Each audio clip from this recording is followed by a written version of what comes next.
bona tarda. És que amb aquesta manera de començar puntuals ens hem adonat que estàvem tractant de començar una mica abans d'hora. Home, i tampoc s'ha d'exagerar. S'ha de començar puntual, però no abans de l'hora prevista. L'hora són les 6. Comencem, benvinguts, contents de coincidir de nou amb bona part de vostès en aquesta nova sessió, que es la quinta sesión del ciclo que iniciamos el pasado febrero, ya hace unos meses que vamos trabajando estos temas. Entonces, recordarán que el lema global del ciclo es de Platón, Aristóteles, disfrutar o sufrir de la longevidad. Esto lo organizamos conjuntamente con la Fundación Ernest Lluch. Cuando nos confabulamos en trabajar en un tema importante como este, tuvimos la suerte de encontrar la colaboración de la FATEC, cuyo presidente nos acompaña en la tarde de hoy, y muchas gracias, y de la Cámara de Comercio de Barcelona. Bueno, con estos socios y estos colaboradores se puede ir a cualquier sitio, por ejemplo, al final del mundo y al final de la vida. Entonces, en ello estamos trabajando en estos temas y pensando en el título de la sesión de hoy, en el contenido, intuyendo un poco el contenido, me he hecho una apuesta conmigo mismo. Yo es que me divierto porque a veces me apuesto cosas.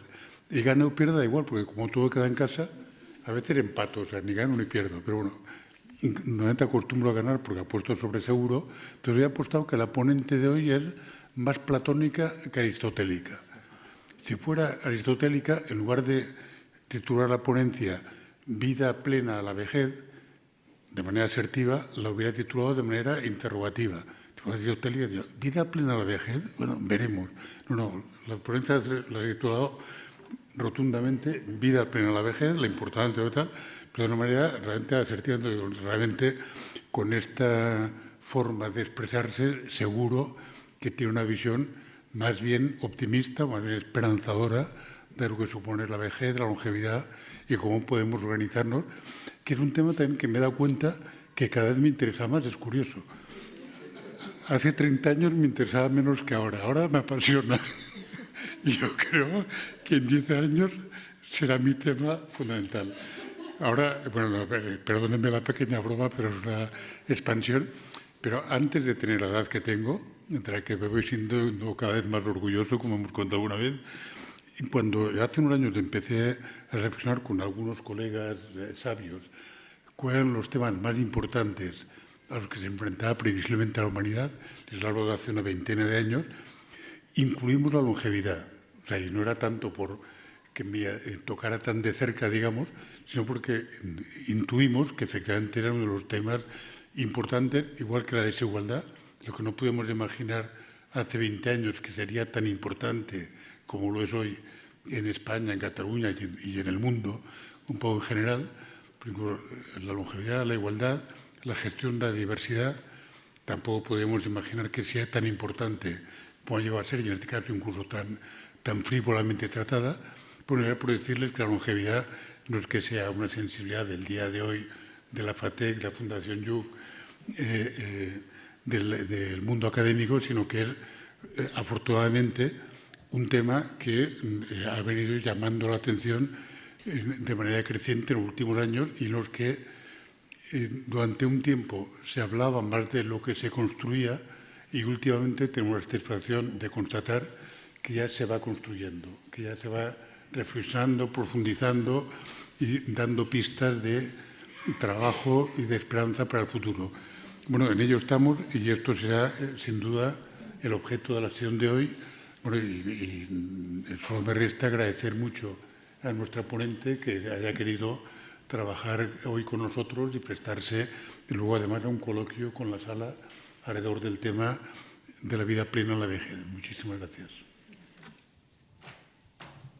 Molt bé, doncs moltes gràcies, Jaume. En nom del Club de Roma, de la Fundació Ernest Lluch, de la FATEC, de la Cambra de Comerç, molt benvinguts. I avui tenim a la Maria. Avui tenim a la Maria Márquez. La Maria, pels que no la conegueu, la Maria és professora de Psicologia de la Universitat Autònoma de Madrid, per tant, doctora, i es va en aquesta mateixa universitat i té un màster de Psicologia Clínica i de Salut. La seva docència es centra sobretot en la psicopatologia i tècniques d'intervenció i tractament psicològic, totes dues, de fet, relacionades amb la seva activitat clínica, que també desenvolupa com a investigadora en l'àmbit aplicat. Les línies de la investigació de la Maria són dobles. Per un costat, hi ha tota l'anàlisi del procés d'estrès i com afrontar les persones que cuiden a la gent gran, els cuidadors, i totes les situacions de dependència també per part dels cuidadors, i l'eficàcia de les intervencions psicològiques dirigides a optimitzar el seu benestar. Aquesta és una línia. I l'altra, que també ens anirà molt bé per parlar d'avui, és l'anàlisi de la interacció entre els processos cognitius i emocionals i la regulació interacció al llarg de tot el cicle vital. I, per tant, l'anàlisi de les diferències associades a l'edat del benestar psicològic, l'experiència emocional i les estratègies de regulació emocional. La Maria té molts premis que no em posaré a destacar i moltíssimes publicacions que poden vostès, si són del sector, trobar de primer nivell, i és coordinadora, entre altres, del doctorat de Psicologia Clínica i Salut i membre del comitè editorial de la revista de Psicologia Conductual. Per tant, sense més, perquè el que volem és escoltar-la a ella, li dono la paraula. Estarem 40-50 minuts, com sempre, i després obrirem les preguntes que li pugueu fer per compartir una mica els últims minuts de la sesión de hoy. Per tant, sense més, María, muchísimas gracias por acompañarnos, gracias por estar aquí y adelante. Muchas gracias. Buena tarde y bienvenidas, bienvenidos. Lo primero que quiero decir es gracias por darme esta oportunidad de estar aquí esta tarde. Gracias a la Fundación Ernst Juck y al Club de Roma. Gracias, Jaume, porque para mí esto es de verdad un honor estar aquí entre todos ustedes y haber podido tener este espacio, aprovechar esta oportunidad para hacer algo que afortunadamente parece que empieza a hacerse cada vez más, que es pensar, reflexionar sobre lo que está pasando, sobre nuestra sociedad, sobre los temas que nos preocupan y que deben ocuparnos, ¿no? Gracias, y gracias por la amabilidad, Ferriol, desde el principio. Y bueno, pues vamos a ello. Yo me voy a levantar porque prefiero. He traído el tema de la vida plena en la vejez. ¿Se me oye bien? ¿Sí? ¿No? Vaya, bueno. Entonces me tendré que quedar sentada. ¿No? Bueno. Vale. ¿Micro de mano? Sí. Muy bien. ¿Hola? ¿Sí? Ahora mejor. Gracias. Vamos a empezar con una pregunta. ¿Qué es la vida plena? Lo primero que me planteé, ¿no? ¿Qué es esto de la vida plena? ¿Acaso existe? Vida plena suena fuerte, ¿no? Suena fuerte. Vida plena. ¿Es sinónimo de felicidad? ¿Es lo mismo? ¿De bienestar? Utilizamos muchos términos distintos en el ámbito de la psicología, desde luego. Y este es un ámbito en el que hasta hace poco no ha empezado a haber acuerdos, consensos, hay bastante dispersión y todavía nos quedan muchas preguntas abiertas sobre qué es esto de la felicidad. Así que siento decepcionarles porque hoy tampoco les voy a dar respuestas definitivas, sino quizá más preguntas, ¿no? Pero bueno, estamos juntos y podemos planteárnoslas y compartirlas. Si yo les preguntara ahora mismo, ¿tienen ustedes vida plena? En una escala de 1 a 10, ¿qué contestarían? No me lo tienen que decir, solamente piénsenlo. ¿Es usted feliz?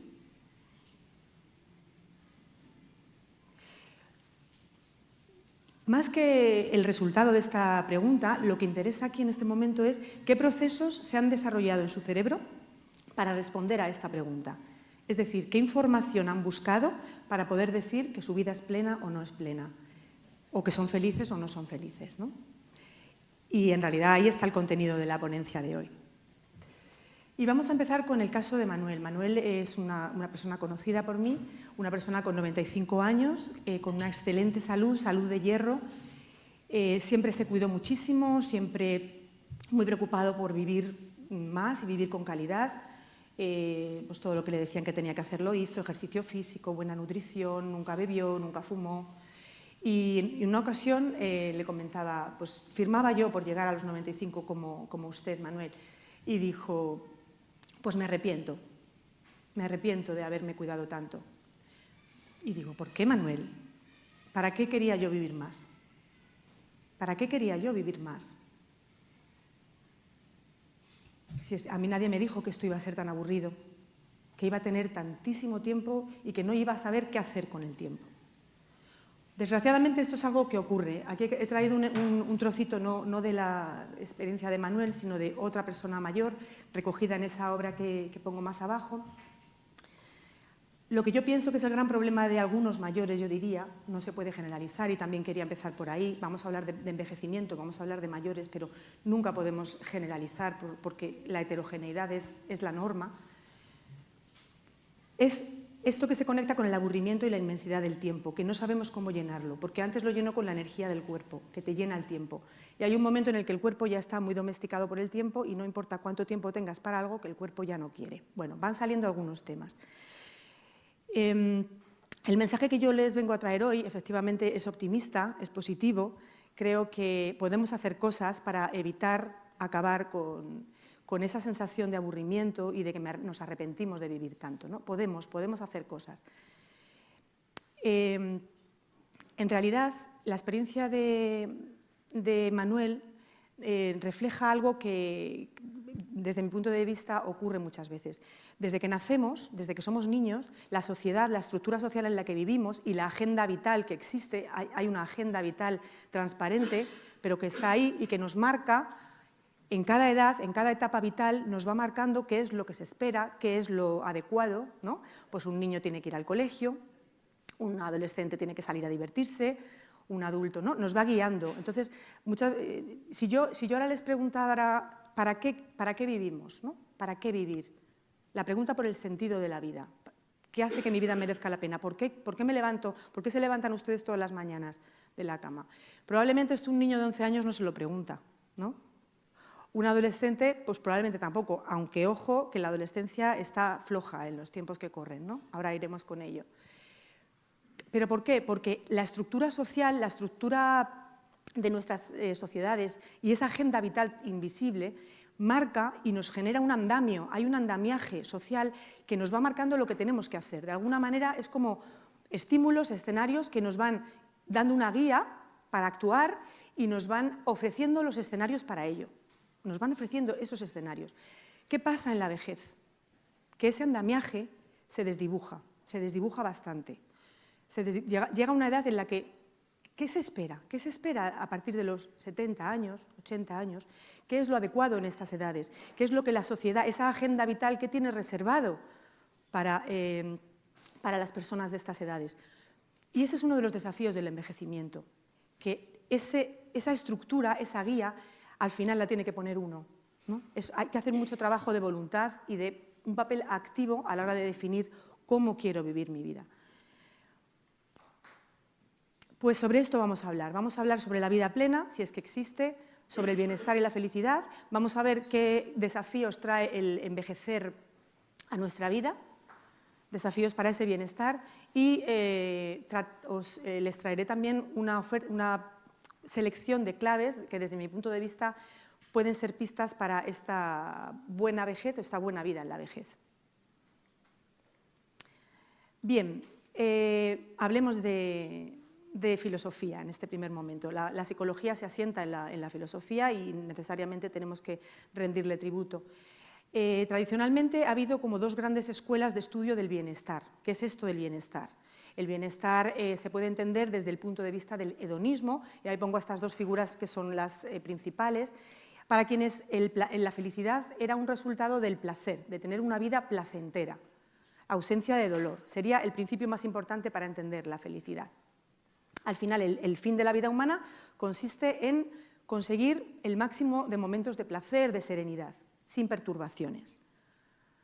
Y la otra gran escuela es la escuela de, ahora sí, Aristóteles, con la es una palabra un poco rara, eudaimonía, para quien la felicidad no era ni mucho menos el placer, sino la realización de los potenciales humanos. Es decir, al final, la naturaleza humana, cada uno debe desarrollar sus fortalezas, sus potencialidades. que se traducen en la práctica en virtudes, como la valentía, la justicia, la moderación, la sabiduría.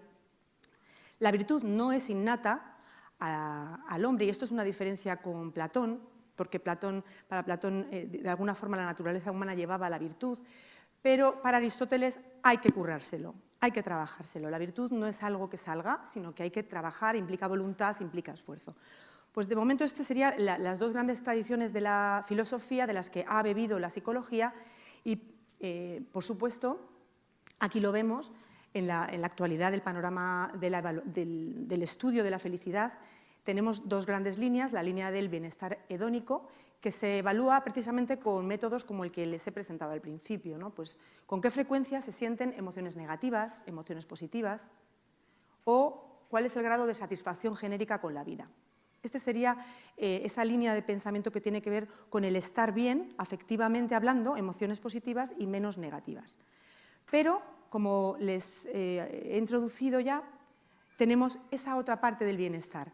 Lamentablemente, la psicología académica y la clínica en el ámbito en el que yo me muevo, ha estado más interesada y a veces de forma demasiado excluyente en el bienestar hedónico, para definir lo que es el bienestar, la salud mental. Y se ha olvidado un poquito del bienestar eudaimónico, aun cuando las bases en la filosofía ya lo teníamos. Aquí estamos hablando de la experiencia de sentido de vida, propósito en la vida, coherencia, sentir que mi vida tiene coherencia, que me autoacepto, que estoy autorrealizado, que tengo sensación de que crezco, de que voy hacia arriba, tengo una experiencia de crecimiento. Y aquí les traigo frases que definen muy bien esta experiencia de bienestar eudaimónico. Si vemos a un hombre feliz, lo vamos a ver construyendo una barca, componiendo una sinfonía, criando un hijo, cultivando dalias o buscando huevos de dinosaurio en el Gobi. O Simone de Beauvoir, que decía, incluso más que la buena salud, lo importante en la vejez es tener objetivos. Activo, ya aparece aquí el término de actividad, que ya sabemos que está muy cuestionado y luego lo podemos abordar. Conservar en la vejez pasiones lo suficientemente intensas para evitar que nos encerremos en nosotros mismos. O el gran Viktor Frankl, del que hablaremos más ahora, que decía que la felicidad es como una mariposa. Cuanto más se la persigue, más se escapa, más huye. Al final, la felicidad no es una posada en el camino, no es algo a lo que uno pueda llegar y decir, ¡hala, ya tengo la felicidad! La felicidad es el camino, es una forma de caminar. Bueno, aquí tienen a Martin Seligman, que ha sido, quizá le conozcan porque ha sido el gran difusor de la psicología positiva, y este hombre se ha dedicado a estudiar la felicidad, precisamente. Para él, bueno, revisando la historia, habría tres grandes formas de entender la felicidad, que tienen que ver en gran medida con estas dos tradiciones que les he presentado en las diapositivas anteriores. La vida placentera, que se relaciona con el bienestar hedónico. La buena vida, que tiene que ver con la realización de esas potencialidades que decía Aristóteles, fortalezas personales, pero lo que tiene que ver con uno mismo, con lo que me apasiona, lo que me gusta, y aquí, de hecho, estarían esas experiencias de flujo, ¿no? El flow, el estoy realizado pintando un cuadro, porque es lo que me da la vida, ¿no? Pero se queda todo en uno mismo. Y finalmente, la vida significativa. La vida significativa, la diferencia con respecto a las anteriores, es que uno sale de su propio escenario interno. Y a lo que alude este tipo de bienestar, o esta forma de entender la felicidad o el bienestar, es a encontrar ese sentido de la vida, pero más allá de uno mismo. Esto entronca con la escuela que explica el bienestar y la felicidad, no tanto desde lo subjetivo, que es el objetivo de esta charla, sino desde lo objetivo. Es decir, hay una lista de virtudes y de cosas humanas buenas que uno puede preocuparse por conseguir. Y ahí está el bienestar, ahí está la felicidad. Es decir, la buena vida no puede ser cada uno me lo guiso y me lo como y yo lo hago así y tú lo haces asado, sino que habría una serie de características que compartimos más o menos todas las personas, que son las que representan el camino hacia la felicidad. Esa lista de fuentes de significado o virtudes pues podría incluir la integración social, el cultivar las amistades, el desarrollar la solidaridad, la compasión, el crecimiento personal, el buscar superarse, el buscar formas de crecer ante la adversidad. Serían universales, serían virtudes que serían buenas para todos. Para Seligman no son incompatibles, es decir, las tres son dimensiones de la felicidad y podemos encontrar bienestar en los tres caminos. Sin embargo, la felicidad duradera, la auténtica felicidad, según Seligman, estaría más relacionada con esta vida, la vida significativa. Y de hecho la investigación nos apunta y nos trae datos que avalan esta hipótesis. No es incompatible llevar una vida coherente con unos valores personales y valores que van más allá de uno mismo y sentir placer. ¿Por qué no? A mí me encanta cultivarme, me encanta ir a conferencias, me encanta aprender y además es que experimento placer cultivando este valor y luego compartiéndolo con otros y experimento placer. No es incompatible, pero a veces no correlaciona. Por ejemplo, mi campo de acción de investigación más frecuente es el cuidado de personas mayores dependientes con demencia. Pues a veces el cuidado de una persona con demencia no es placentero, desde luego que no. Sin embargo, aporta valor y aporta significado a la vida de las personas. En este caso vemos que no hay una correlación, ¿no?, entre el placer y el significado. Viendo más modelos en psicología sobre la felicidad y el bienestar, tenemos a Maslow con su pirámide de necesidades. Estos modelos se relacionan con esta perspectiva más objetivista, que plantea que hay una serie de universales que definen el bienestar humano. Entonces la persona va, en este caso, las más básicas, las necesidades más básicas, que serían, aquí las vemos, más relacionadas con lo hedónico, y a medida que subimos en la pirámide, hasta alcanzar la felicidad, ya tendrían más que ver con este bienestar eudaimónico también. Autorrealización, pero ahí, fíjense, ahí está la moralidad, la resolución de problemas, cosas que valen para todos, que sería, por eso les digo que se entronca bastante con el objetivismo. Otro de los grandes modelos que han influido muchísimo en el pensamiento sobre el bienestar y además en la vejez, concretamente, ya nos vamos acercando a la vejez, es el modelo de la teoría de la autodeterminación. Deci y Ryan consideran que los seres humanos tenemos tres necesidades fundamentales: ser competentes, sentirnos competentes, vincularnos con otras personas de forma sana y ser autónomos. De momento les lanzo la pregunta: ¿cómo afecta el envejecimiento a estas tres necesidades, ¿no? ¿Cómo afecta determinadas cosas que pasan en el envejecimiento? Para ellos, el bienestar sería el resultado de perseguir objetivos y valores intrínsecos relacionados, de nuevo, con dimensiones más o menos universales que se consideran buenas, claves para la buena vida, para llevar una vida buena, que nos conduzca al bienestar. Crecer personalmente, cultivar las relaciones, la comunidad, cuidar la salud, frente a valores que son extrínsecos y que no traen esa felicidad, que son los relacionados con las cosas materiales, con el poder, con la imagen. Comportarnos de forma autónoma, volitiva o consensuada. Y ya sale aquí un elemento que es clave, el elemento de la voluntad, del tener la sensación de que yo controlo mi vida hasta donde la controlo, por supuesto, pero tengo voluntad de hacer, de autodeterminar lo que quiero, ¿no? de trazarme un plan, una hoja de ruta. Y el elemento de la conciencia, estar atentos a lo que me pasa, reflexionar sobre mi día a día y tener conciencia para poder pensar sobre ello. Y finalmente, así como modelos más genéricos sobre felicidad y bienestar, no podía faltar el de Carol Reeve, que precisamente ella quiso desarrollar un instrumento, porque la medición, hasta ese momento, la medición de la felicidad dejaba bastante que desear, la evaluación psicométrica, y ella diseñó un instrumento en el que sobre todo quería evaluar el bienestar de tipo eudaimónico. Identificó estas 6 dimensiones de bienestar eudaimónico, de nuevo planteadas como universales. Autoaceptarnos, tener relaciones positivas con otras personas, tener propósito en la vida, sensación de que mi vida tiene un sentido, tener sensación de crecimiento personal, dominio o control ambiental. En esto se parece al anterior, en esa autonomía y en esa sensación de control, de que yo controlo mi vida, y aquí claramente la autonomía. Bueno, si hacemos una valoración crítica de los modelos hasta ahora presentados, quizá alguien está echando de menos algo. Ha sido muy criticada la psicología positiva, ha sido muy criticado los modelos de felicidad, entre otras cosas porque les falta contexto. Hablamos de lo subjetivo, pero no podemos hablar de lo subjetivo sin situar a la persona en su contexto, porque somos nosotros y nuestras circunstancias, como decía Ortega y Gasset, ¿no? Uno puede querer envejecer de maravilla y tener una vida maravillosa, pero está en un contexto social que en absoluto se lo favorece. Bueno, pues esta ha sido una de las críticas.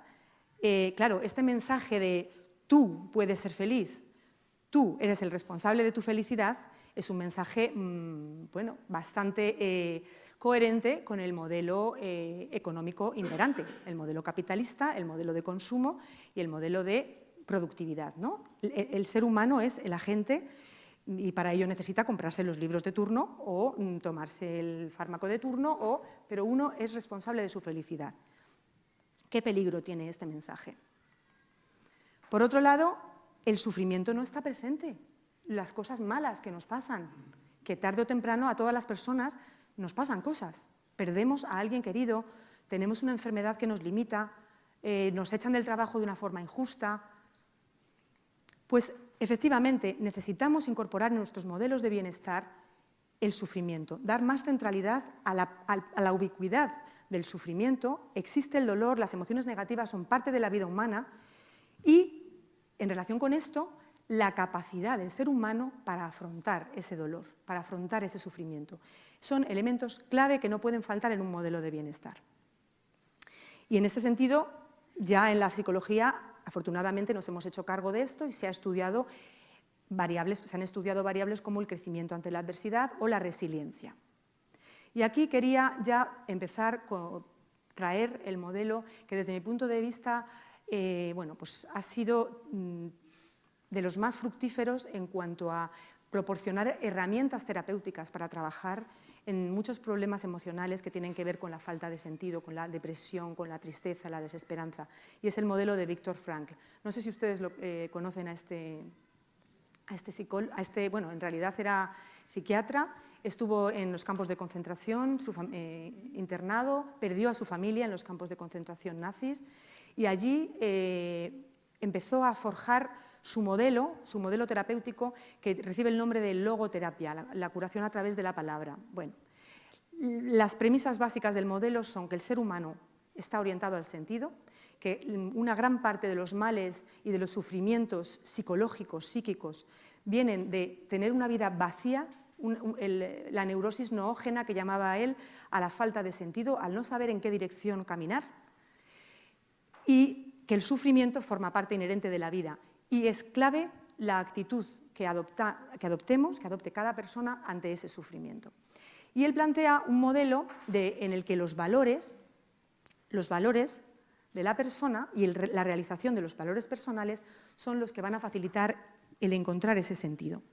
¿Y qué son los valores? Los valores en realidad son las direcciones, los horizontes que dan sentido a mi vida, los horizontes en los que yo puedo caminar porque me aportan significado, me aportan sentido. Están los valores, vamos a empezar por aquí, experienciales, que es lo que yo tomo de la vida, experiencias, esto que se lleva ahora tanto, que hasta se regala en cajas, ¿no? Las cajas de experiencias, que es lo más socorrido cuando tienes que hacer un regalo, venga, una caja de experiencias, como sabemos que a todo el mundo le gusta, experimentar. Leí hace poco una noticia en el periódico, decía, la sociedad actual obsesionada con la experiencia además cada vez más intensa, o sea, queremos experiencias intensas, ¿no? Bueno, aquí también caben experiencias cotidianas, sencillas. La parte de acción, de creatividad, lo que yo le aporto al mundo, y la parte actitudinal, que es cómo veo la vida, cómo me posiciono ante esas cosas que me pasan. Todos tenemos condicionamientos, todos venimos con una historia de aprendizaje que en unas ocasiones es más favorable y en otras ocasiones pues más difícil. Pero según Viktor Frankl, todos tenemos la libertad y la responsabilidad de hacer algo con eso, de decidir qué hacer con eso. Y él plantea una tipología de valores, bueno, lo que les acabo de contar, no me voy a parar mucho en ello, valores de creación, lo que yo le aporto al mundo y a otros, valores de experiencia, lo que yo tomo del mundo de los otros, y aquí estaría la subjetividad. Hay gente a la que le gusta estar sentado en un banco y observar simplemente pasar a los demás. Y hay gente que necesita tirarse por el puentín porque, en fin, bueno, aquí podríamos hablar mucho del termostato, ¿no? de las experiencias positivas. Y finalmente los valores de actitud, es decir, qué actitud adopto ante mis condicionamientos, ante esto que me cuesta, estas inercias que me van saliendo de quedarme en casa, en el envejecimiento, por ejemplo. ¿Qué hago? ¿Qué puedo hacer al respecto? Bien, vamos ya con esto, con el envejecimiento. Desafíos para el bienestar. Por supuesto, envejecer no es un camino de rosas, ya lo sabemos. Muchas de las cosas que pasan a lo largo del ciclo vital, no solo en la vejez, empieza mucho antes, amenazan precisamente a muchas de las cuestiones que hemos visto en estos modelos de felicidad.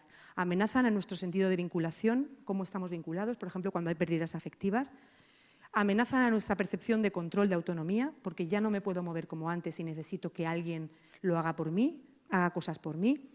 Amenazan mi identidad, porque yo hasta ahora era un maestro de las finanzas y todo el mundo me venía a pedir consejo y ahora me acaban de jubilar malamente.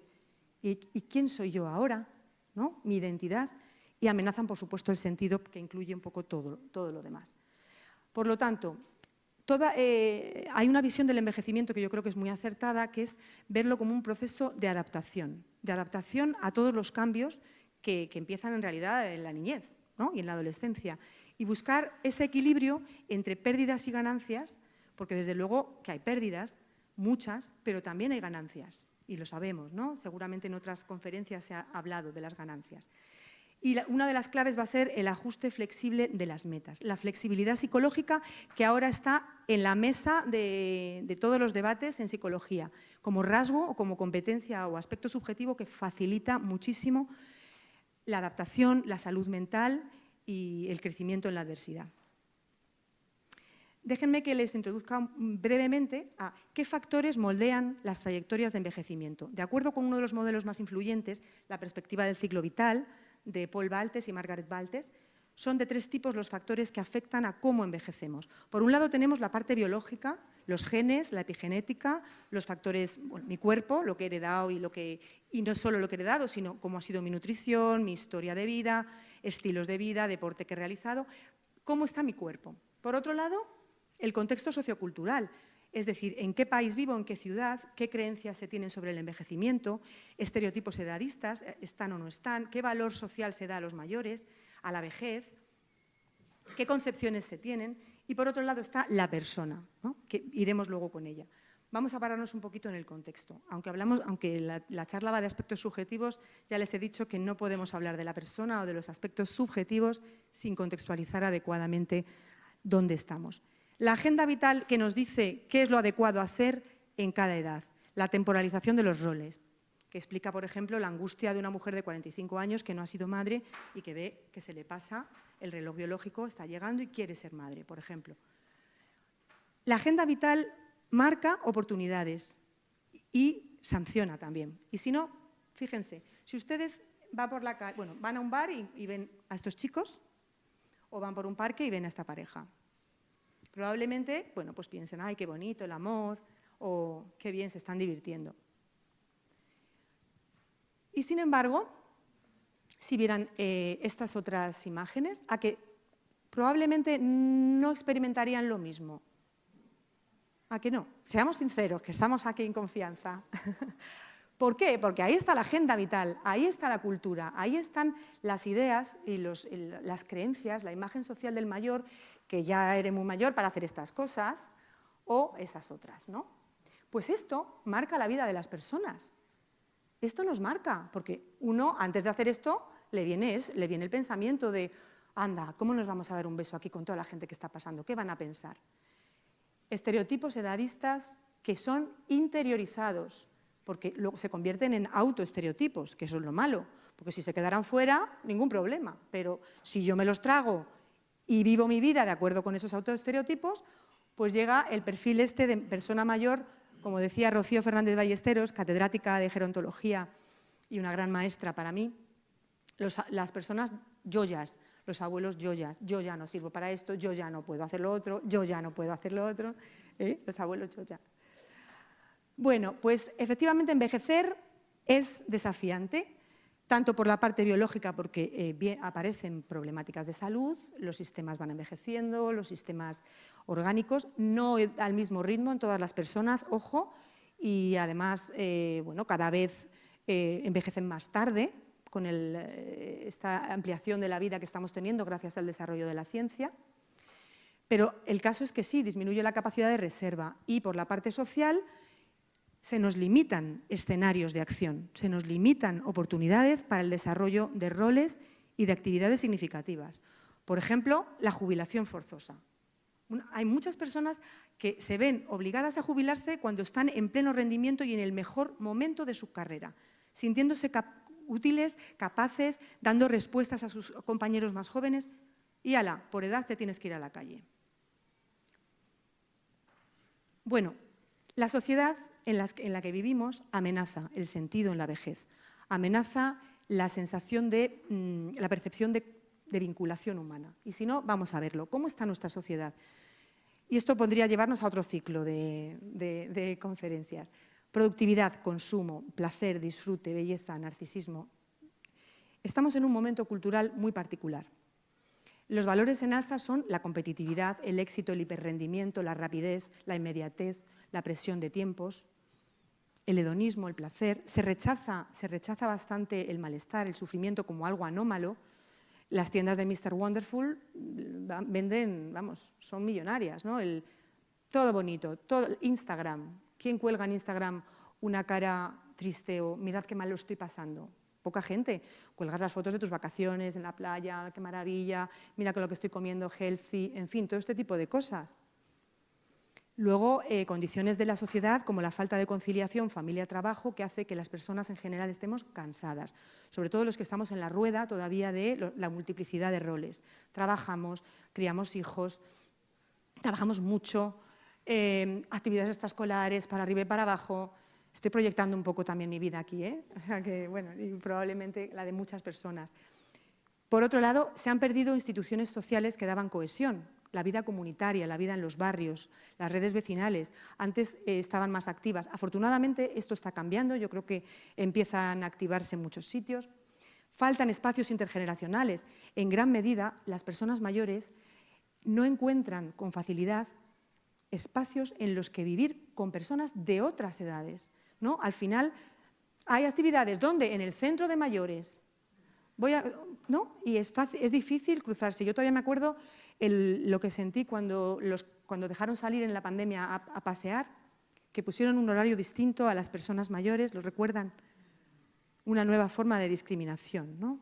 Cuando las personas mayores estarían deseando ver niños, ver personas de otras edades. ¿Cómo encaja la vejez en este marco social? ¿Cómo encaja el envejecimiento? El envejecimiento que se caracteriza muchas veces por todo lo contrario a esto. Hay tiempo, hay calma, hay sosiego, los tiempos son más largos, se valora y se recupera la belleza de simplemente observar, de simplemente contemplar y disfrutar, de lo sencillo, de las pequeñas cosas. Aparece el dolor, aparece el sufrimiento, porque aparecen enfermedades. Esto no casa con este marco, ¿no? que acabamos de pintar. Posible necesidad de ayuda o cuidados cuando estamos en un mundo individualista en el que yo me lo guiso, yo me lo como y yo soy hipercompetente, no necesito a nadie. Al final hay un choque y desgraciadamente creo que hay desafíos importantes para la conexión, para experimentar conexión social, conexión humana y sentido en la vejez. Muchas personas mayores sienten y experimentan dificultad para encajar. No solo personas mayores, ojo, también personas de mediana edad y personas jóvenes. Pero lo que decía al principio, hay una falta de andamiaje en la vejez, mientras que en otras edades sí que hay estímulos que te dicen un poco por dónde ir, lo que puedes hacer. Tienes el trabajo como estructura que te sujeta, tienes el rol de madre o el rol de padre. En la vejez todo esto se diluye bastante. Y por otro lado, está ese choque generacional que yo creo que está detrás de muchos malestares en la vejez. El percibir que la vida, que la sociedad va por un lado, mis hijos van por un lado y yo voy por otro, ¿no? Mis hijos, sí, me vienen a ver, pero vienen 5 minutos, la visita del médico, la calidad de la visita es muy mejorable, tienen otras prioridades, tienen otros asuntos. Y en general, la vejez no gusta a esta corriente social que hemos retratado ahí en esta diapositiva anterior de la inmediatez, del hedonismo, de los gimnasios llenos, de la belleza, el culto al cuerpo, pum pum. La vejez no es algo fácil de encajar. Y sin embargo, es fundamental el bienestar en la vejez. Fíjense, dado este contexto, el bienestar eudaimónico no es raro encontrar, como encuentran los estudios, que disminuye con la edad. Hay bastantes datos que nos dicen que este bienestar que tiene que ver con el propósito en la vida, con el sentir que tu vida tiene sentido, que encajas, ese tipo de bienestar eudaimónico parece que disminuye con la edad. Pero es que es lógico, si no facilitamos esos escenarios para la acción, para encontrar ese sentido, para actuar esos valores, pues lo que ocurre es eso.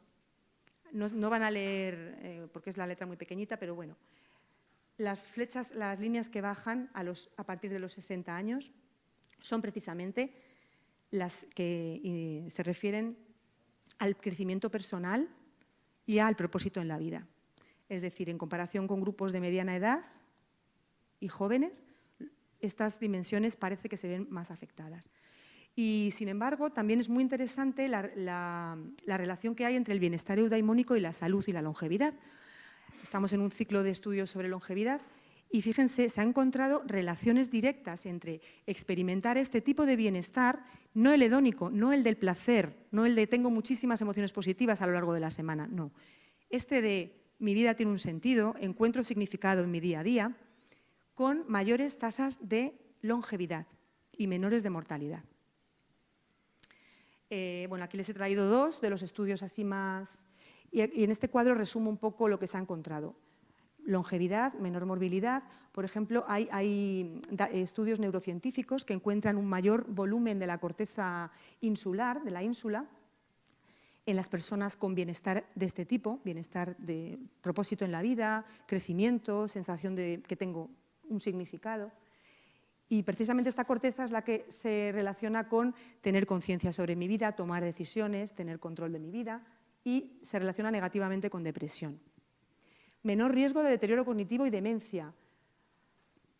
Luego, interesantísimo, en estudios post-mortem, donde analizan los cerebros una vez que se ha fallecido la persona, han encontrado que cerebros idénticos en daño cerebral vinculado a las demencias, las placas seniles, ¿no? Todas estas cosas que se encuentran sobre todo en el Alzheimer, iguales los cerebros, sin embargo, en las personas que tenían este bienestar eudaimónico alto, no estaba tan afectada la función cognitiva.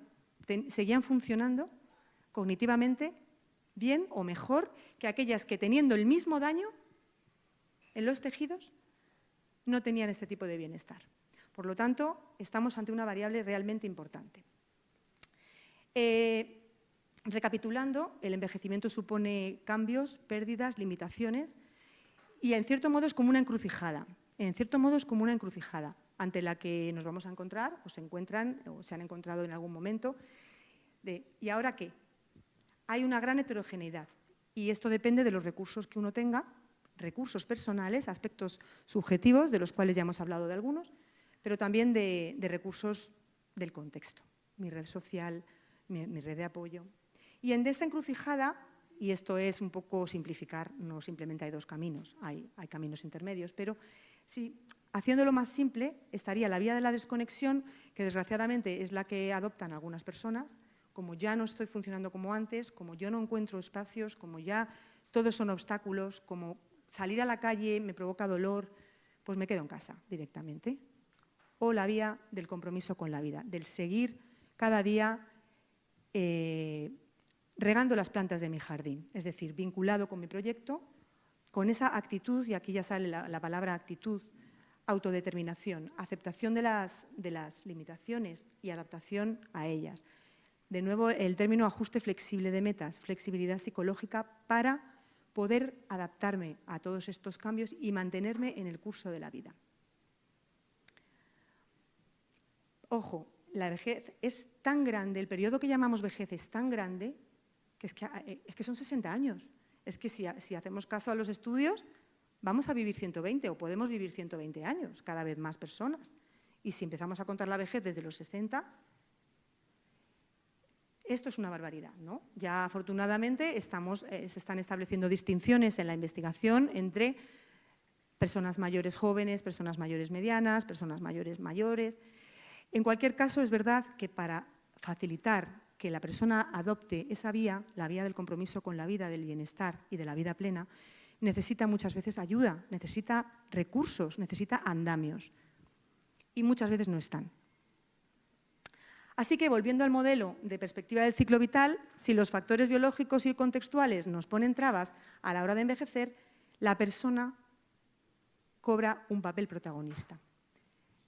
Al final, el buen envejecer va a depender enormemente de la actitud que uno tenga al respecto. Es decir,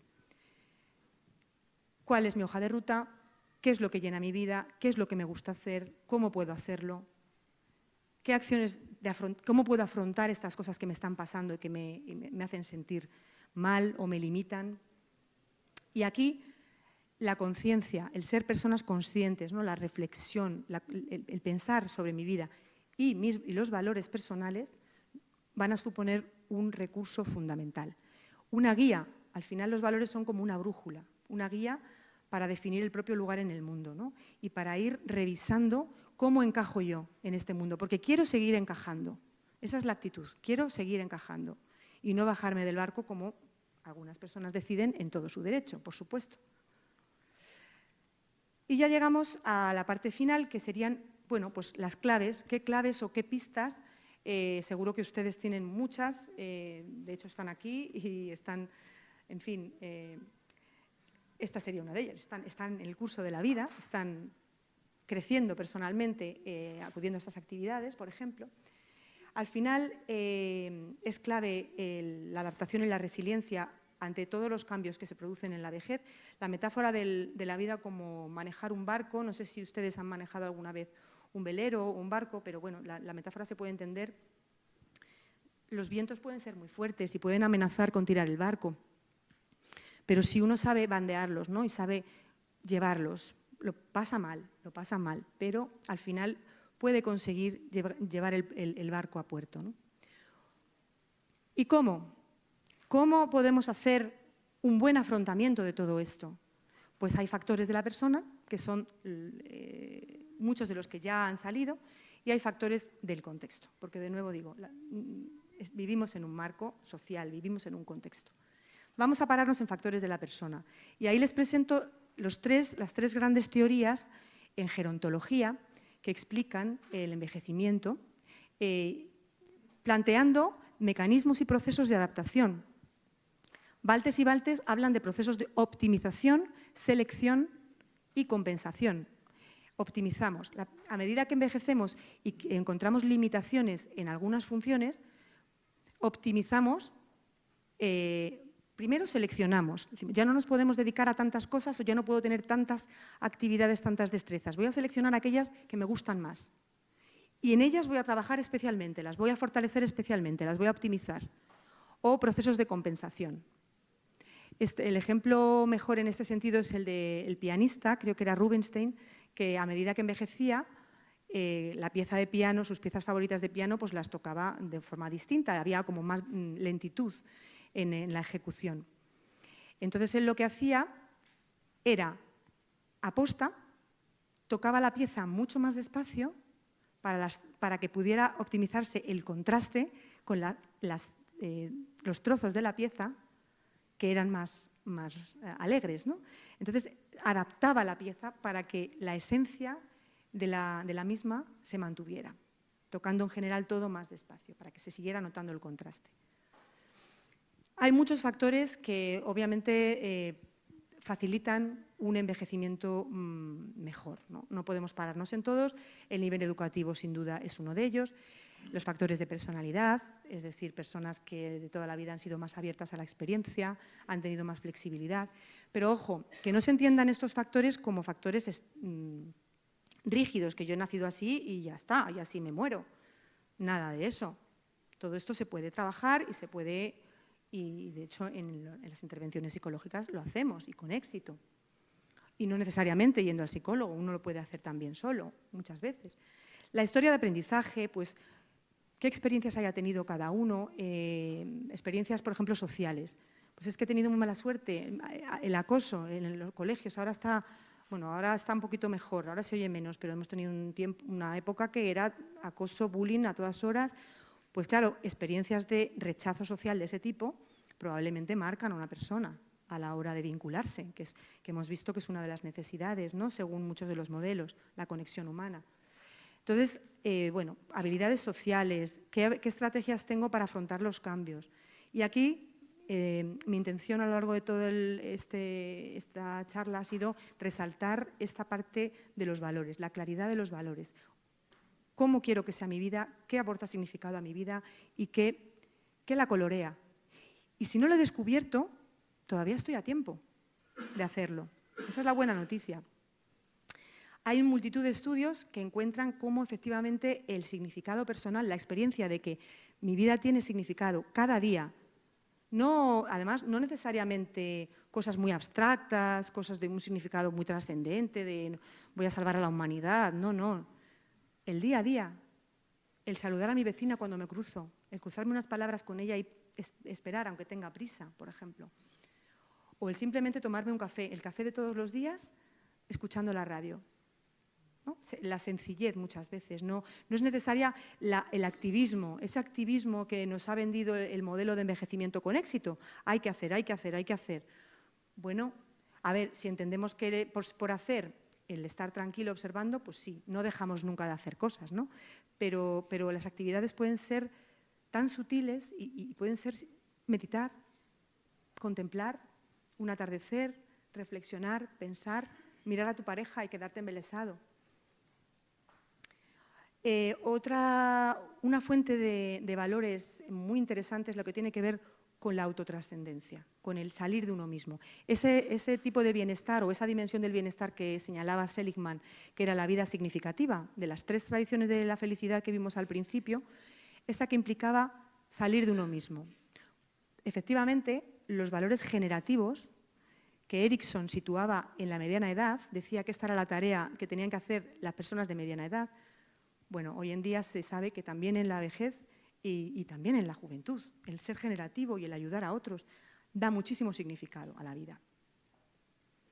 Y ahí dice el astronauta John Glenn, ¿no? Si algo he aprendido es que las personas más felices son aquellas que se dedicaron a algo más grande y más profundo que meramente su propio interés.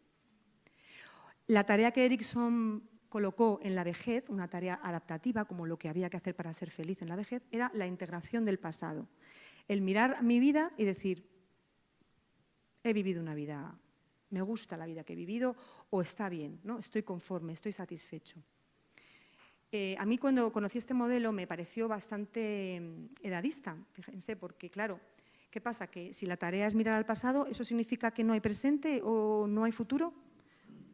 Pues hay que tener cuidado con esto. Hay un presente y hay un futuro. Pero es verdad que en la vejez también aporta sentido y significado el mirar tu vida e integrar.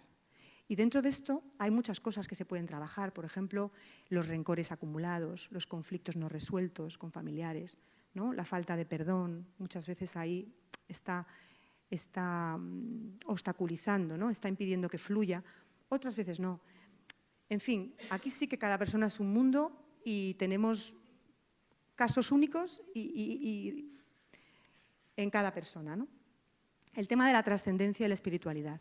También se ha estudiado y se ve cómo efectivamente en muchas personas, a medida que envejecen, esta es una dimensión que cobra bastante importancia. Es verdad que los estudios no nos permiten o no es fácil distinguir entre lo que son efectos de la edad, de envejecer, y lo que son efectos de cohorte, es decir, efectos de tu generación, ¿no? En mi generación la religión era central y yo he aprendido a ser católica y voy a misa todos los días, me aporta sentido, pero es por mi generación, no porque esté envejeciendo, ¿no? De hecho, lo he hecho toda mi vida. Pero sí que hay algunos teóricos, por ejemplo, Tornstam, este hombre, ha traído una teoría muy interesante que es la teoría de la gerotrascendencia, que él sí que dice que con el envejecimiento se produce esta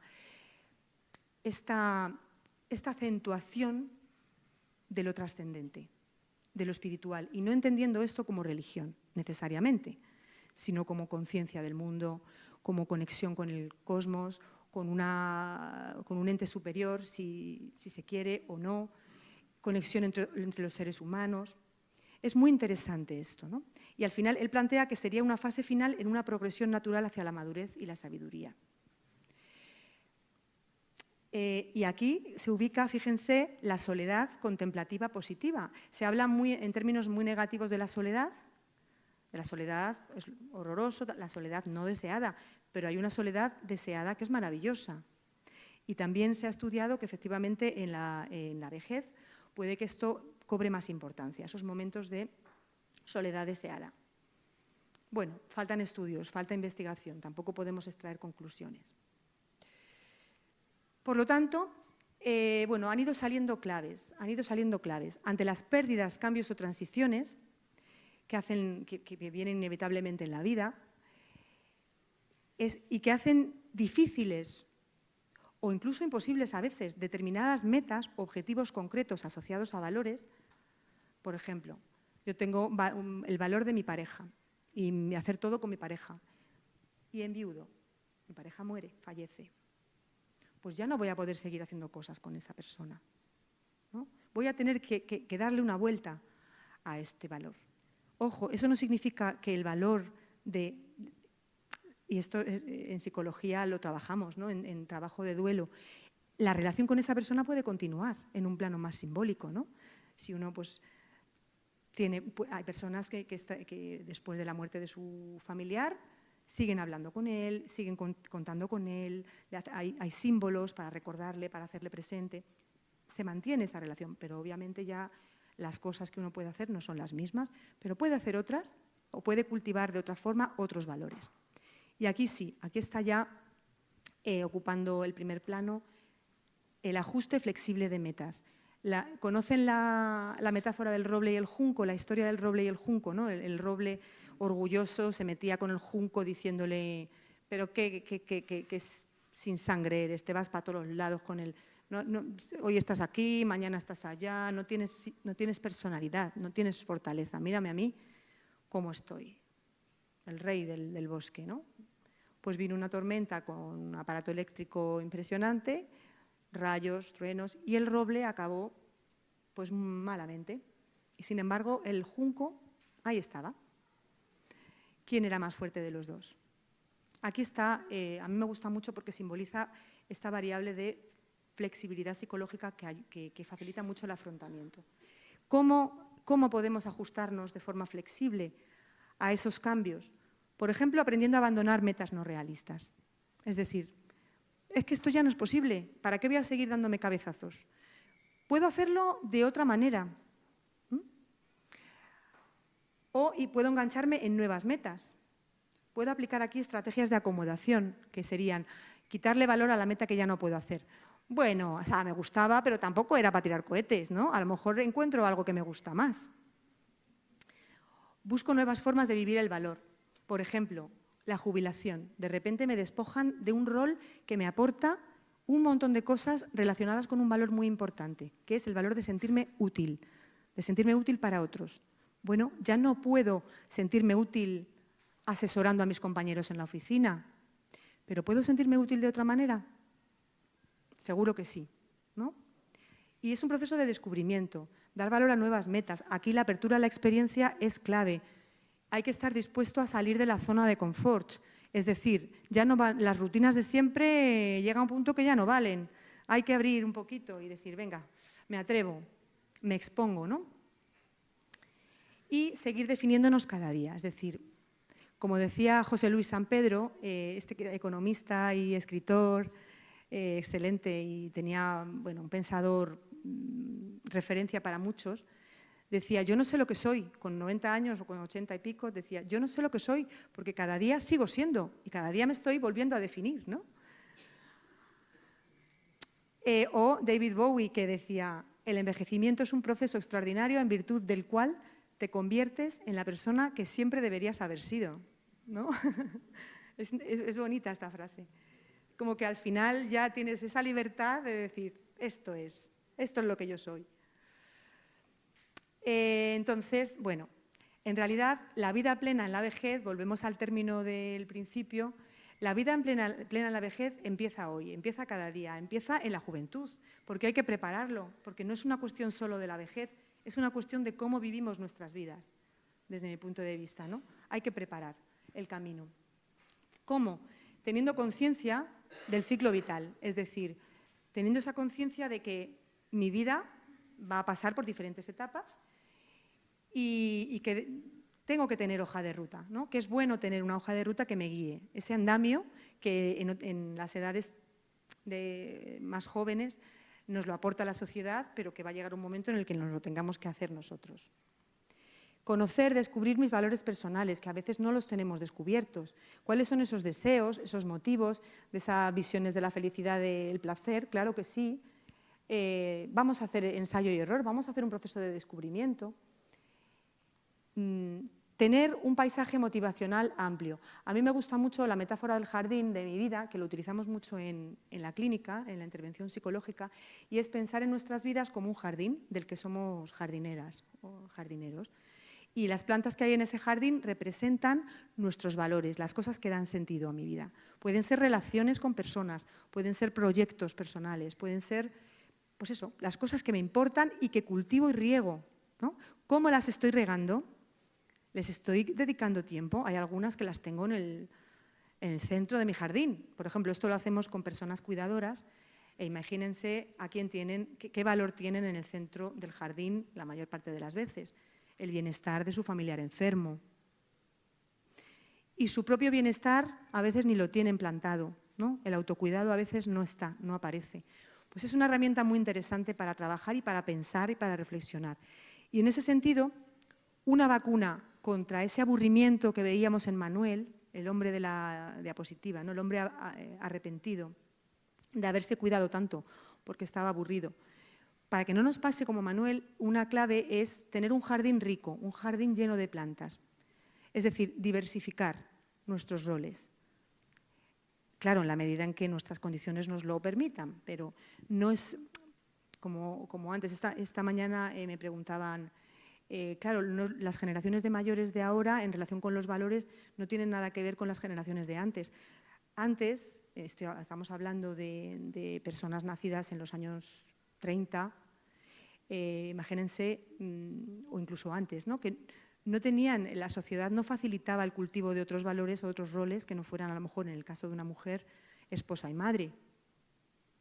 Pues las circunstancias nos tienen que ayudar, nos tienen que facilitar tener ese jardín rico, pero en la medida en que podamos, tengámoslo, ¿no? Tengamos diferentes plantas y reguémoslas. Fuentes de vida, fuentes de significado. Porque eso facilita una identidad más sólida y facilita la flexibilidad psicológica. Cada día hay que regarlas, no solamente tener claro que están ahí, sino regarlas. ¿Y esto qué significa?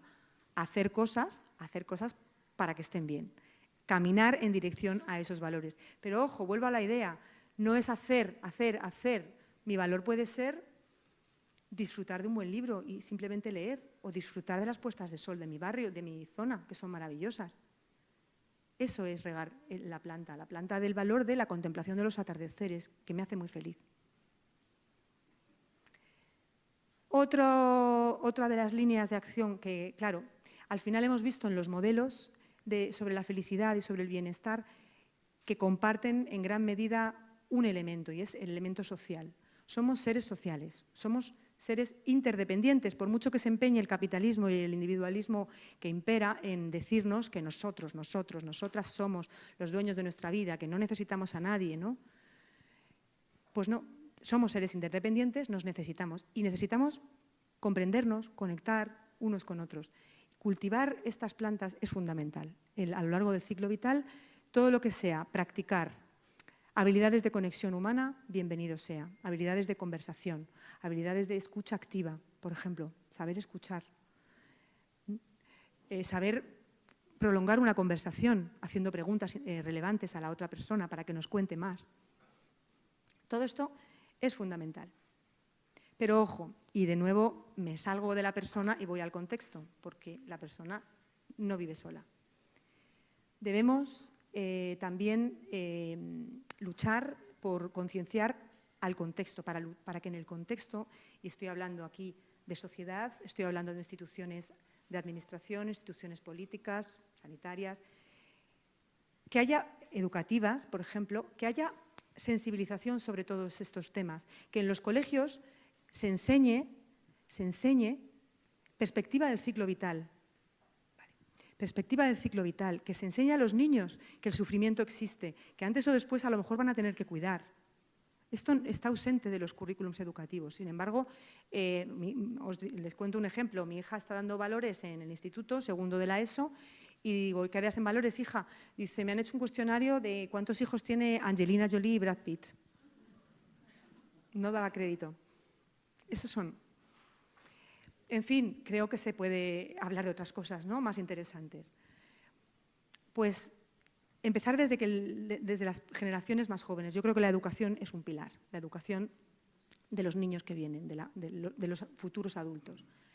Crear y potenciar sistemas de detección, atención y seguimiento de las personas que estén en situaciones de vulnerabilidad para esa vida plena, vulnerabilidad ante ese bienestar, porque estén atravesando una transición, por ejemplo, personas en transición a la jubilación, personas con una enfermedad recién diagnosticada o personas en duelo o personas que acaban de entrar en una situación de cuidado familiar. Que la sociedad esté sensible y que haya recursos, y estoy hablando de recursos concretos, sistemas de atención primaria, los ambulatorios, los centros de salud. Saben que los psicólogos todavía no estamos en los centros de salud, con lo bueno que podríamos hacer ahí. No solo nosotros, también otras profesiones, pero en este caso estoy hablando de la psicología. Estamos empezando a estar, afortunadamente son buenos tiempos, se están abriendo las puertas para crear dispositivos de atención que permitan eso, estar sensibles, que cuando el médico de cabecera observa, que son los que tienen más relación, observa señales, pues que pueda anticiparse y que pueda prevenirse y no intervenir cuando ya la persona está en depresión. Y entonces sí, el fármaco de turno, la polifarmacia, la polimedicación, que desgraciadamente es un enorme problema en nuestro país. Fármacos y fármacos y fármacos. Y simplemente la atención es revisarlos de vez en cuando, subirlos, bajarlos, cambiarlos, con los efectos secundarios que hay detrás. Bueno, esto sería también otro tema. Crear más escenarios para el desarrollo y crecimiento personal, es decir, para facilitar que las personas sigamos encontrando sentido, sigamos pudiendo tener un proyecto de vida, una hoja de ruta con 80, con 90 años, facilitemos espacios en los que podamos hacerlo, espacios intergeneracionales, facilitar trabajo, incluso remunerado, ¿por qué no?, más allá de la jubilación, para quien quiera, el mentoring o tutorización, participación social ciudadana, ya lo hay, afortunadamente hay muchos sitios en los que la persona puede desarrollar estos roles, pero más, tiene que haber más. Y al final, transformar los valores de la sociedad en general. En ese sentido, instituciones como el Club de Roma, como la Fundación La Caixa, estáis haciendo una labor tremenda, ¿no?, porque creo que siempre dais con los temas que desde mi punto de vista son los temas, ¿no?, los temas de los que hay que hablar. Revisar hacia dónde vamos. ¿Facilita la buena vida los valores que tiene nuestra sociedad? Hay que repensarlo. Somos interdependientes y no individuales. Tenemos que construir una sociedad para las personas, para las familias, para la conexión humana y no para la desintegración social. Luchar contra el edadismo, seguir luchando y mirar la vejez, mirar a las personas mayores, cambiar nuestra mirada de, a ver, ¿qué necesitan de nosotros? No, ¿qué necesitamos nosotros de ellos? ¿Cómo podemos aprender de ellos? ¿Cómo podemos aprovechar el enorme potencial de capital social, sabiduría, riqueza que pueden aportar? Y bueno, ya para terminar quería acabar con esta frase que me parece que resume bastante bien algunas de las ideas que han salido, que es un trozo del discurso de Francisco Mora en el acto de investidura de Rita Levi, premio Nobel, neuróloga, premio Nobel cuando tenía 77 años, le dieron el premio Nobel.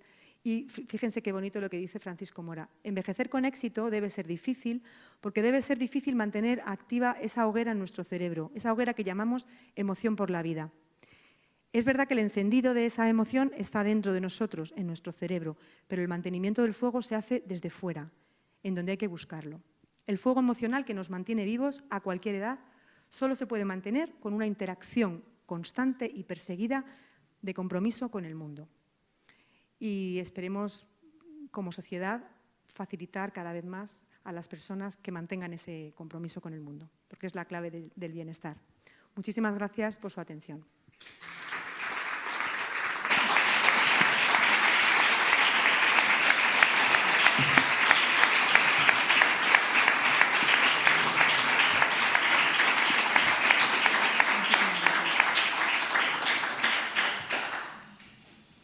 María, muchísimas gracias. Buscaremos el sentido, como decía Frankl, y tenemos un rato para compartir alguna pregunta que tengan, alguna reflexión.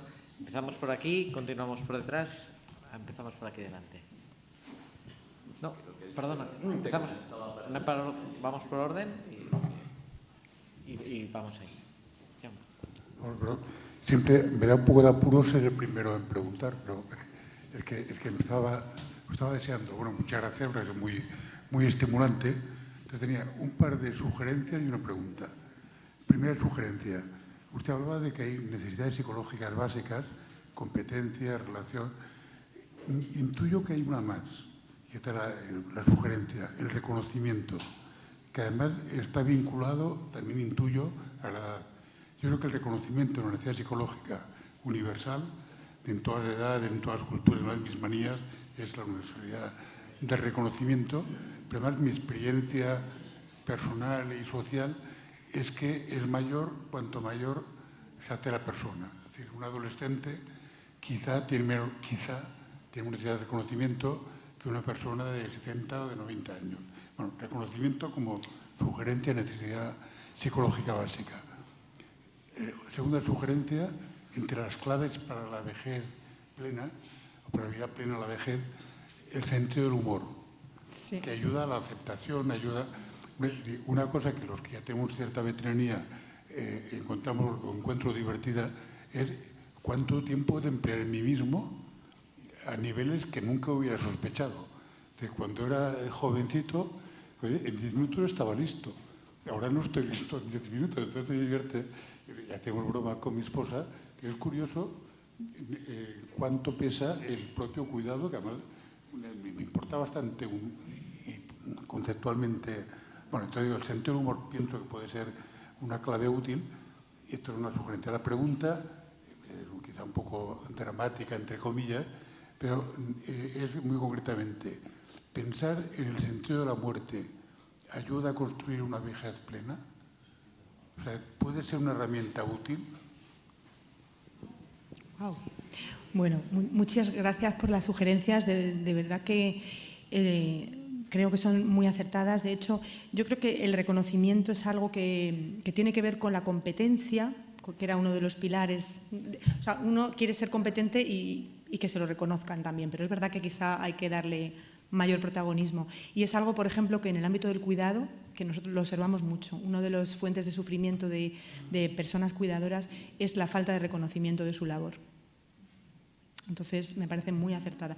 El sentido del humor, lo he pensado antes, según venía, digo, he tenido que seleccionar claves, no podía hablar de todas, y he pensado, digo, el sentido del humor se me ha escapado, efectivamente, fundamental.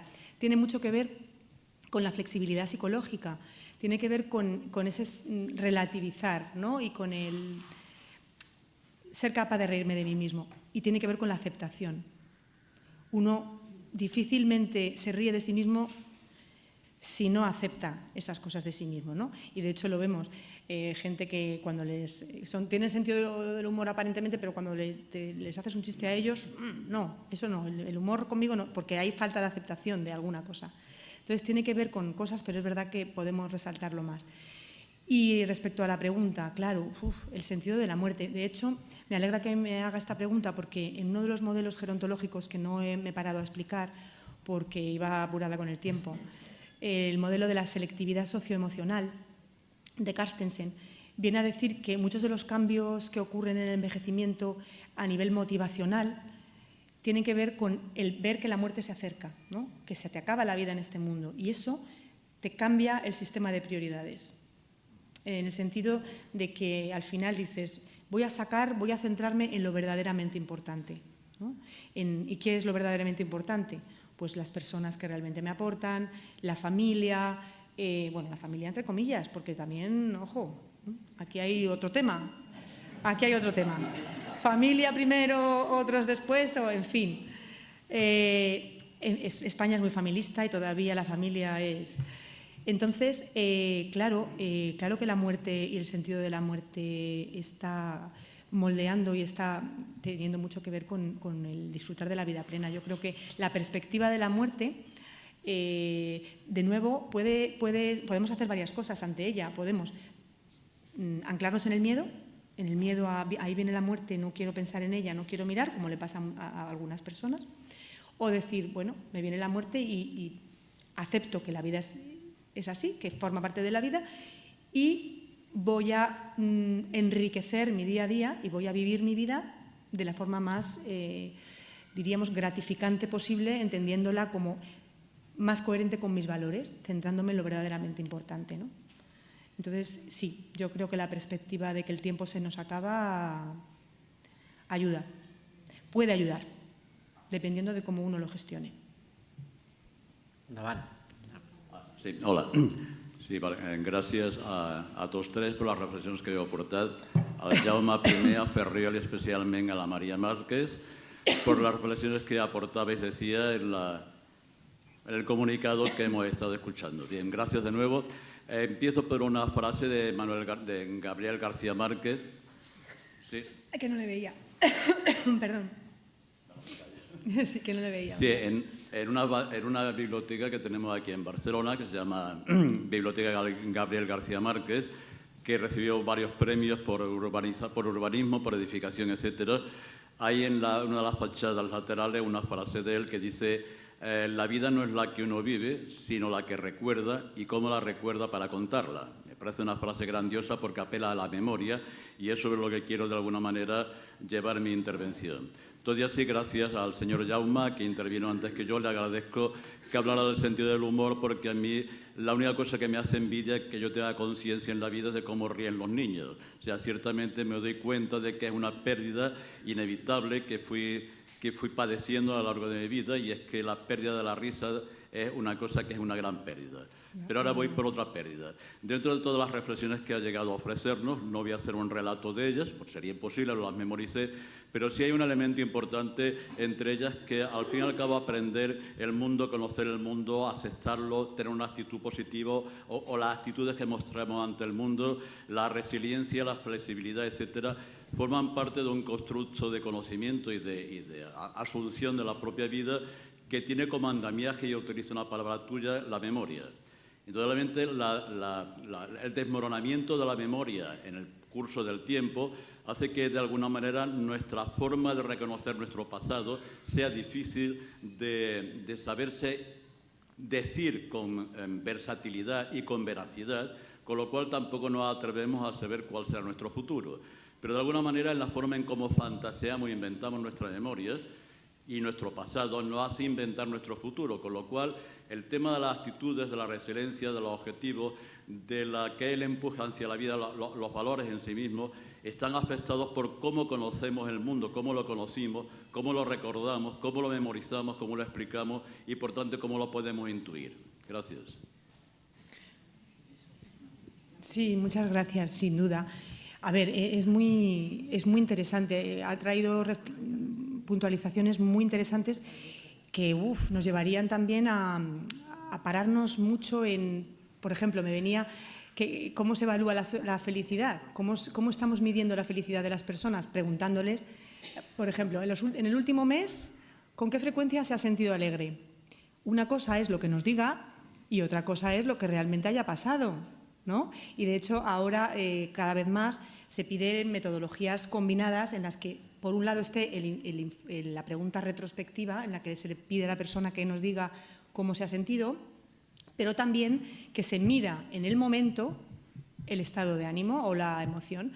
Se llama muestreo de la experiencia. Entonces, a través de, ahora que tenemos tanta tecnología, en los teléfonos móviles, se mandan a lo largo del día recordatorios para que anote cómo te encuentras en este momento. Y de esa forma salvamos el problema de la memoria. Y muchas veces no coincide para nada el recuerdo, lo que yo cuento de cómo me he sentido, con cómo realmente me he sentido, ¿no? Entonces, muy, muy interesante. Sí, la memoria está sesgada, la memoria filtra. La memoria, y de hecho hay muchos estudios en psicología cognitiva, psicología experimental, que nos lo demuestran. Las personas positivas suelen recordar lo positivo y las personas deprimidas tienen la visión túnel que les hace ir a lo negativo. Es más, en clínica, en psicología, en terapia, observamos a veces cómo las personas reconstruyen su historia y nos cuentan lo horrible que ha sido su vida y luego contrastas con información de otras personas de su entorno y hay cosas que no son tan horribles. O sea, quiero decir que la subjetividad está ahí, ¿no? Estamos hablando de la subjetividad y claramente lo emocional y lo actitudinal influye sobre lo cognitivo. Y también al revés. Claro, cuando uno también empieza a tener dificultades cognitivas y tal, también afecta a las emociones, ¿no? Ahí hay una interacción.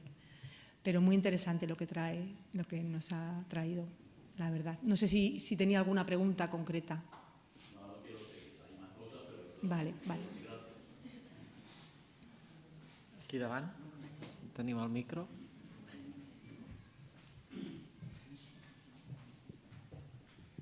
Gracias. Hola, buenas tardes.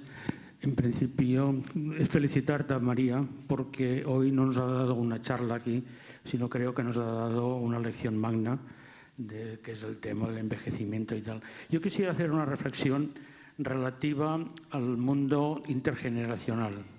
Nosotros venimos de una generación en la cual los mayores eran cuidados por los más jóvenes. Había dos generaciones que vivían más o menos juntas. Hoy en día es fácil encontrar 4 generaciones en filiación directa, hijos, padres, abuelos y bisabuelos, pero viven juntos, están relacionados y la sociedad ¿cómo los ve? Los jóvenes de hoy en día, los líderes políticos de hoy en día, ¿cómo ven a las personas mayores? ¿Se dan cuenta que algún día serán mayores? Creo que aquí hay un camino largo a recorrer. Quisiera esta reflexión y saber su opinión al respecto. Bueno, muchas gracias por el tema que acaba de traer. Sí, yo creo que está cambiando todo tanto. Yo a veces tengo la sensación de vértigo porque, no sé, no me da tiempo a digerir tanto cambio. Ha cambiado, las relaciones entre las generaciones de las familias ha cambiado, pero todo esto tiene que ver con lo que planteábamos antes, ¿no? Con lo que se veía en la diapositiva. Tenemos una sociedad orientada al trabajo, al rendimiento, a la competitividad. La conciliación familiar y laboral es muy pobre, muy mejorable. Estamos cansados, es una sociedad cansada. Hay un libro de un filósofo coreano que se llama Byung-Han, que habla de la sociedad paliativa, la sociedad del cansancio. Estamos cansados y cuando llegamos a casa queremos ponernos la serie de Netflix, desconectar, encefalograma plano, que dice la frase, y poco más. Entonces, luego tenemos más actividades, aparte del trabajo, extraescolares, porque a los niños ya les estamos adoctrinando en la vida ocupada. Entonces, claro, te queda tiempo, fin de semana, ¿qué hago? A ver a los abuelos. ¿A qué abuelos? A estos. Y el otro día a los otros. Si están separados, ya necesitamos 4. Es tan difícil compatibilizar el espacio con las familias porque ahora ya no vivimos juntos. Es verdad que antes se vivía, las casas eran más grandes, se asumía como algo mucho más natural que la madre, o sea, la abuela viniera a vivir. Pero eso ya, primero, no cabe. Es que no caben las casas, ¿no? No cabe. No te puedes comprar una casa grande como para alojar a tus padres. Desde luego yo me pongo en mi lugar y digo no. Pero luego, esto es un tema material, pero luego aparte, es que no, en tu esquema de vida, el individualismo nuevamente. Es tu vida y la de tus padres es la suya. Y es que está cambiando la forma de entender la familia, de entender la forma de relacionarnos unos con otros. Y da miedo, a mí me da miedo. No sé, no le puedo dar soluciones o estoy bastante perdida en ese sentido. Y los jóvenes de ahora, pues yo creo que se pegarán el batacazo en cualquier caso. Yo creo que al final mi esperanza es que hacia dónde está apuntando la sociedad no es sostenible. Llegará a un punto que haga aguas. Pero claro, las consecuencias de eso no sé cuáles van a ser. Sí, María, además de públicamente darte las gracias y felicitarte por la charla en nombre de la Fundación Ernest Lluch, te hago una pregunta. ¿Qué diferencia hay entre felicidad y bienestar? ¿Cómo lo tratarías? Esa es la gran pregunta. Es la gran pregunta que no está solucionada. No está solucionada. Hay tantas definiciones como modelos y enfoques, lo hemos visto, ¿no? Hay teóricos que están más centrados en la felicidad como tal, como un estado que quieren medir y además se utiliza como indicador económico, como un indicador económico. Las naciones, de la riqueza de las naciones, están más felices y esas nociones de felicidad tienen que ver con el estado emocional, con momentos de emociones positivas. Tengo muchas emociones positivas en mi vida y menos negativas. Y el bienestar, el término bienestar hace más referencia a esa otra forma de satisfacción con tu vida que tiene que ver con el vivir bien, con hacer cosas que te van bien y que van bien a tu entorno, ¿no? Es decir, con ese relacionarte con otras personas de forma sana, con ese tener capacidad de resiliencia cuando tienes problemas, capacidad de adaptación, con percepción de sentido, aunque tengas sufrimiento en el día a día, aunque tengas momentos de malestar, de emociones negativas y las emociones positivas no sean demasiado frecuentes, puedes sentirte con bienestar, ¿no? La felicidad, en general, tiene más que ver con lo emocional, con ese estado de placer, de estar. Pero ya le digo, no está claro, no está resuelto ese tema. No está resuelto ese tema porque cada teórico lo define de una manera. Entonces depende de dónde nos posicionemos. Bueno, hemos dicho muchas cosas. María, muchísimas gracias por haberlas compartido, por haber hecho estas reflexiones que nos dan para pensar. Nos vamos a casa con mucho trabajo. A tots els que ens heu acompanyat, com sempre, moltes gràcies.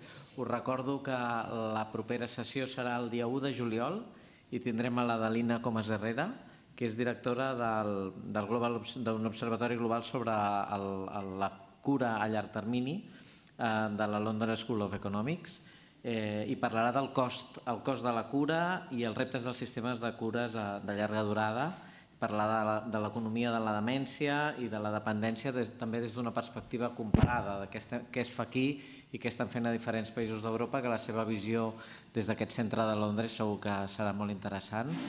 A tots moltes gràcies i molt especialment, muchas gracias, María, por habernos acompañado. Muchas gracias a todos.